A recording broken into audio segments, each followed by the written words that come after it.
Okay, hello internet world, this is Norma Joe, making a daytime video this time. You know what, my fucking shitty ass camera doesn't even pick up the red of my lipstick. It's hella red, but whatever. Anyways, where was I with this? I think it's getting near the end. Oh my god, and then I know which story is gonna be next. The next story is gonna be a fucking treat. It's gonna have a big ass fucking introduction before I even start. Similar to Hose of Liberty, because I got a lot to fucking say. But anyways, alright, where were we? Yes, I think we just read the part where Michonne says all that shit, and then the governor just sort of stands there, whiplash from the reading of the century that Michonne just gave him. Apparently that was a reading of the century, I don't know. I don't think I read it with as much passion as it's supposed to have. The Gov. Well, even if. Be that as it may, at midnight I have a timer rigged to let loose all my little pets. Michonne, pets? She hears a zombie groan from down in the pit. Ooh. And she realizes what he's talking about. The governor. They are still loyal to me. I'll give them the run of this place. I'll open up the gates. No more hiding. No more being walled in. My babies will feed. You will all be driven out. And then I'll find a new flock. A good flock. I'll start over. I'll build from scratch again. Michonne, staring at him with wide eyes. You really lost it, huh? You really totally lost it. The governor. Have I, huh? Or am I just the only one with the guts to get what I want? That's what it takes in this world. Let's see where Unique got it from. Michonne, as she backs away. I'm gonna tell everyone. We're coming for you. We'll find a way to stop your doomsday machine. She turns to go run off, but the governor suddenly jumps out and grabs her. They get into a big-ass fight, scrap match, grapple, whatever you want to call it, where they're scratching, slapping, and pushing and pulling, and shoving, all that stuff. They drag each other down to the floor and are fighting and rolling around like a couple of middle-class white middle school girls who want to kill each other.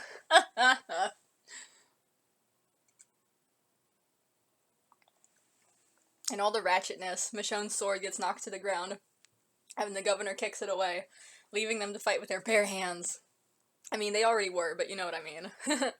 Meanwhile, we see Blade wandering around the dark manor, staggering and stumbling and muttering to himself.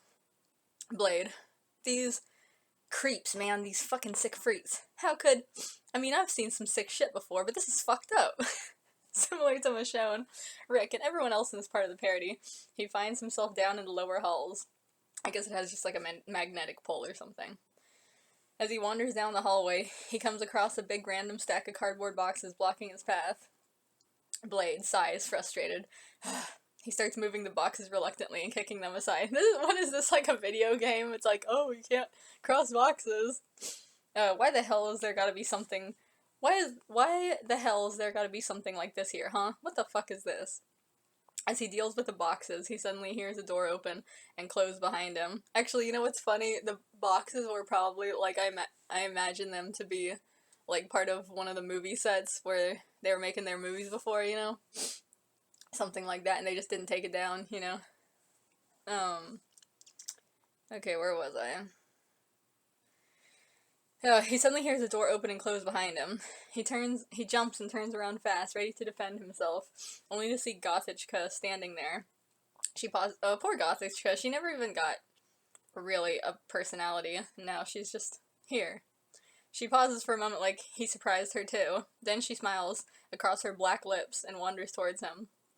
Blade smiles back. Well, hey. Boing-yoing sound effect. She comes towards him all sexy, like one of Dracula's wives. Blade totally stops paying attention to the boxes and just watches her. Blade, damn ma. Hey, I recognize you. You're living here with those losers, huh? Heh, but you don't want them anymore. Huh? Nah, you want to come with me. She gets up hella close and puts her arms around him. He doesn't hesitate in putting his arms around her, too. His hands, or should I say, one hand and one can opener, fall straight down to her miniskirt ass. Then he starts kissing on her neck. Blade whispering, "The open road, baby. You come with me, and that's all you're gonna be seeing." It's so sad that he, like, uses the same line every time. As he fondles on her and stuff, she puts her face against his shoulder. Then she closes her eyes and sinks her teeth into him. He cringes and his hand clenches on her ass cheek. Blade, you bitch. He grabs her hella fast and throws her violently away from him. into the stack of cardboard boxes. She hits the wall hard and falls down on the floor. Blade, goddamn. He rubs his shoulder and sees that he's bleeding. Gothichka stands back up from the pile of boxes. She has a bloody-ass nosebleed all over her face, but she doesn't give a shit. She just creeps back towards him exactly like before. Gothichka. Blade. Fuck. He backs away from her fast as hell and goes running back down the hallway where he came from. She limps after him with no urgency. You know, like a zombie. Meanwhile, upstairs. Rochelle. Alright, everyone ready? All the survivors are grouped up and ready for action, wearing armor, which just consists of random shit from around the house. Kind of like something between Road Warriors and little kids dressing up for Halloween. Yeah, little kids dressing up like Mad Max. That makes sense. They're also armed with equally random weapons. I'm so mad because, when Fury Road came out, this club that I used to go to all the time, which I always wasted money at because it was really, really overpriced, but I would go there like once a month, and I always thought I would meet somebody, and I never fucking did. I always just got reminded how undesirable I am. It was very unfair. Anyways, they had theme nights there, which was fun, because you get to wear costumes, and one of the theme nights was Mad Max, and I didn't go, and so sad. Anyways, where was I? They're also armed with equally random weapons. Rochelle, just to let you know, we're all officially out of bullets, so if you're holding a rifle or something, I hope you was good at baseball as a child. Flyboy mutters to Glenn, why do I have a feeling that this is not going to end good? Rochelle, let's go find our missing comrades, refill our supplies, and secure the perimeter. Survivors, yeah! Barbara, what about the governor and the biker? Rochelle, oh yeah, I almost forgot. Capture the governor and the biker, and make them our bitches. Survivors, yeah!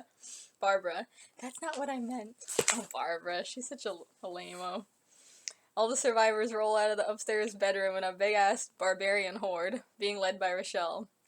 Survivors chanting excitedly, hoorah-rah, hoorah-rah, hoorah-rah. Meanwhile, okay, that was random, Daryl is wandering around the ground floor of the manor looking for Blade, but of course not finding a damn soul. Daryl, Blade, where are you? Hey, you said you were only gonna be like 5 minutes and then we could go in the woods for the night. Frustrated sigh. He mutters to himself. Lying. Rotten typical shit. He finds himself wandering upstairs, conveniently avoiding crossing paths with the survivors. He's still all alone in the creepy, creepy quiet. He opens a door and wanders into the room. Finding himself in the governor's study, the portrait of Jimmy Carter watches creepily from the wall. Daryl looking around. Damn, this must be what the White House is like. He starts opening all the drawers and just generally rummaging through all the governor's shit. Hey, why not do a little foraging, right? He sees another shotgun mounted up on the wall and takes it down. He looks to see if it's loaded. It is. Daryl, sweet. Just then, he hears a sudden banging on the study door. He knows he's trapped in the room, so he does the only thing he can do. He keeps the shotgun at the ready.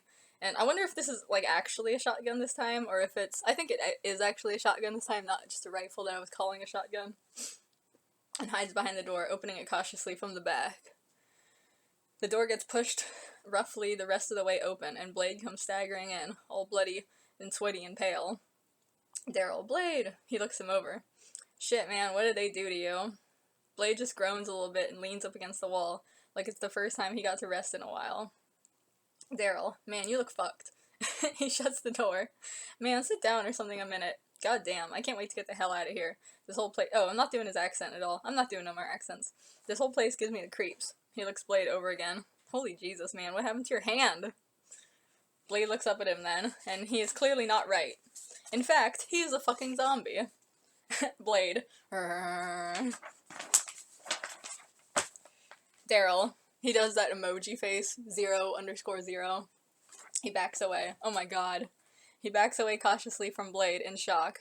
The zombie Blade comes creeping after him like a predator. Daryl backs up against the corner of the wall. Daryl sort of laughs nervously. Come on. Come on, baby, don't you recognize me? I'm your friend. Your little river rat. Remember? All those years together? Oh man, don't make it end like this. We can work it out. We can make it work, somehow. Still, nothing he says makes any difference. Blade keeps coming for him all the same, with that dead, hungry look. Daryl looks frozen in fear. Then at last, he quickly snatches up the shotgun and shoots, blowing Blade's head off like a pumpkin. That's the second time one of the bikers was referred to as a pumpkin. Just saying. Damn. Blade, or what's left of him, falls to the floor, deader than hell. Daryl, all shaky, he drops the shotgun. You old yeller, why do you make me do it? He just stands there for a moment in the blood-splattered room, frozen and not knowing what to do. But after a few moments, he gets some of his senses back and he goes running away, back down the hallway. Cut back to our group of survivors, creeping around the bottom floor and checking out rooms and stuff. Rochelle, hey y'all, make sure you stay in pairs or threes. You know, in slasher films, everyone always thinks it's sex that gets you dead, but it ain't. Remember, the number one cause of death is being alone, even though a bunch of characters have already been alone, but okay. I guess she's better late than never, you know? Curly, ooh. Hold my hands, boys. She looks around. Hey, where's Rick? Calls, Rick! Not again. Cut to Rick, wandering the twisted halls of the manor, alone. Oh yeah, and he has a new change of clothes now. He's not wearing the ripped up sheriff costume anymore. Now he just has, like, a regular farmer dude. He just has regular farmer dude clothes on. Yeah, I mean, it would be kind of annoying to, like, I mean, I have this, like, what is that called? It's like a Japanese name for, like, an animal costume that's like a onesie pajama. I forgot the name for it. I think it starts with a K, but I have one. As you've probably seen me wear in other videos, that, like, orange, like, suit thing. And it has 4 buttons in the front, and if it was a zipper that broke and the whole thing was just falling open like a broken backpack, that would be so annoying to wear. Okay, where was I? Rick singing quietly to himself. I'm a cowboy on a steel horse I ride.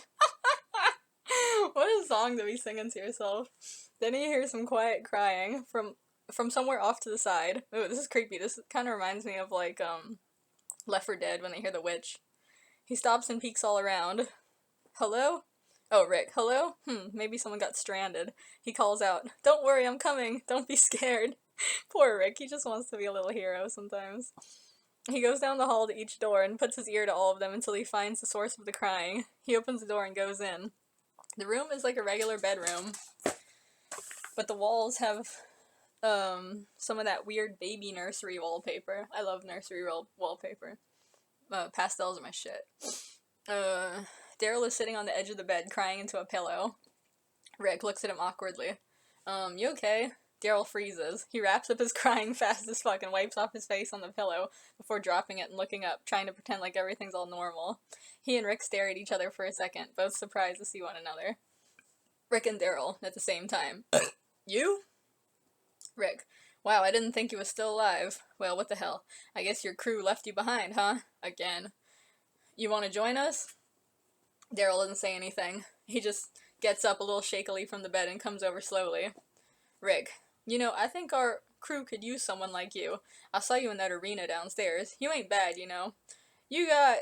Daryl cuts him off with a violent-ass slap across the mouth. How many times have people been cut off with being slapped? I feel like this happened at least 3 other times, but I can't remember. The second he gets within reach of Rick, Rick is just stunned. Daryl grabs him by the shirt and shoves him against some shelves, and Rick flops down on the floor, totally dazed as some books from the shelf fall down on him. You know, I could actually see that happening in the real show. This is like one of the rare moments that I feel like is actually like within the tone like of the show. I'm sure Daryl and Rick have fought before, right? They probably had fights. And you know, because the way fucking 2000 teens shows and movies are, they always have dead all in their face. Like, where's a stuffed animal I can use? They always gotta be all like, I hate you, you know? Anyways, okay, where was I? Some books from the shelf fall down on him. Daryl, shut the hell up. You just shut up. It's 'cause of you my man is dead. Rick looks up at him dazed. What? I didn't do anything. Daryl, oh yeah, sure. That's why I found your hat and your handcuffs next to my man's knife, and there was blood on the sheet. He goes and grabs Rick's hat from under the bed and throws it angrily at his feet. Rick, what? He looks down and looks back up. No, you don't understand. Daryl, I understand fine. His voice cracks. You know what I really understand? I don't ever want to see you again, and if I do, I'll kill you. How many times have I heard that shit? So stock.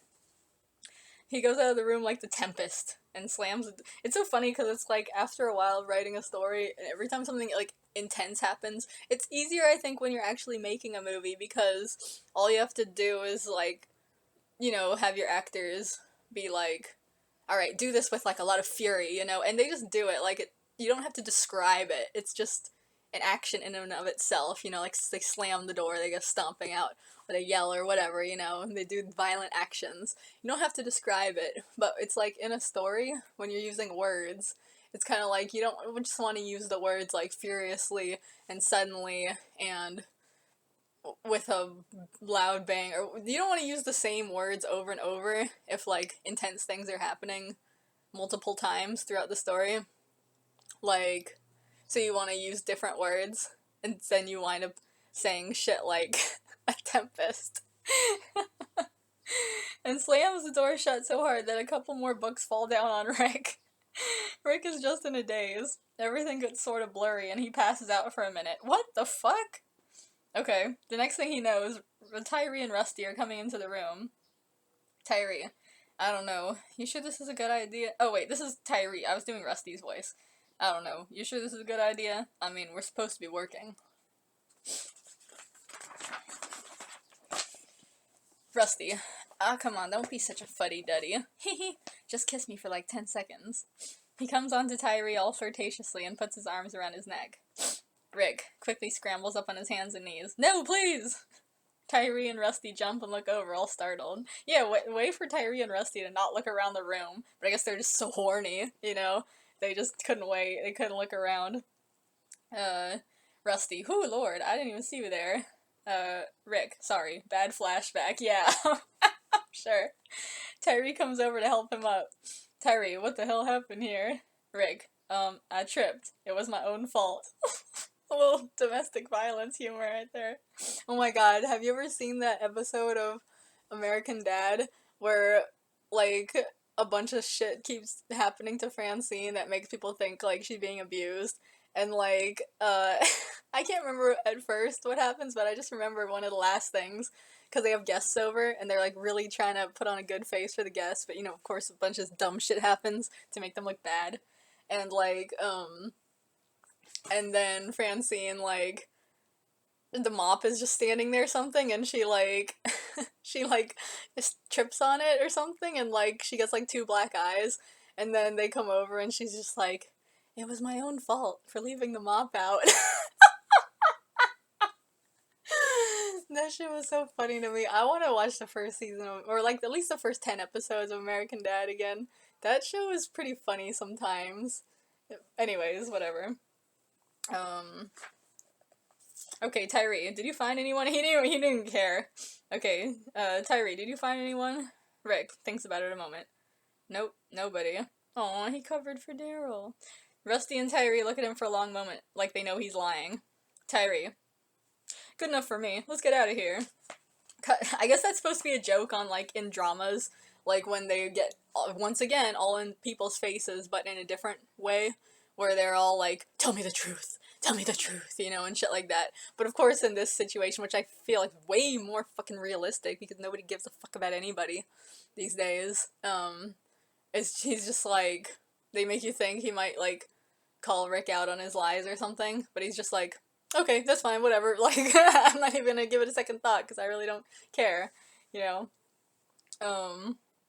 Okay, where was I? Cut to downstairs in the arena pit.